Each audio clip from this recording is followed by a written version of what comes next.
Hezbollah ने Israeli air bases और फौजियों पर हमलों का दावा किया है। हिजबुल्लाह ने एक बयान में कहा कि शुमाल इजराइल में मेरोन एयर कंट्रोल बेस पर मिसाइल दागे, मकबूजा इलाके करियात शमूना में भी रात गए रॉकेटों से हमला किया। जनूबी लेबनान के इलाके अल नबातिया में सेहूनी फौजी के ग्रुप पर घात लगाकर हमला किया गया। हिजबुल्लाह के मुताबिक काबिज फौज अल नबातिया में गंदूरिया की जानिब पेशकदमी कर रही थी। IED धमाके और रॉकेट हमले में कई इजरायली फौजी जख्मी हुए। हिजबुल्लाह ने अल नबातिया में ही ज़ुतर शर्किया के मकाम पर इजराइल का जदीद हमस ड्रोन मार गिराने का दावा किया।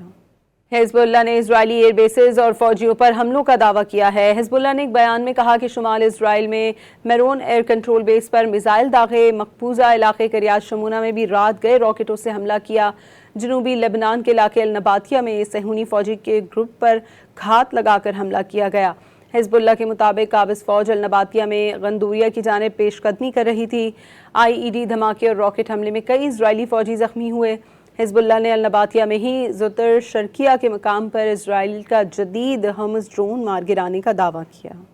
हिजबुल्लाह ने इजरायली एयर बेसेस और फौजियों पर हमलों का दावा किया है। हिजबुल्लाह ने एक बयान में कहा कि शुमाल इजराइल में मेरोन एयर कंट्रोल बेस पर मिसाइल दागे, मकबूजा इलाके करियात शमूना में भी रात गए रॉकेटों से हमला किया।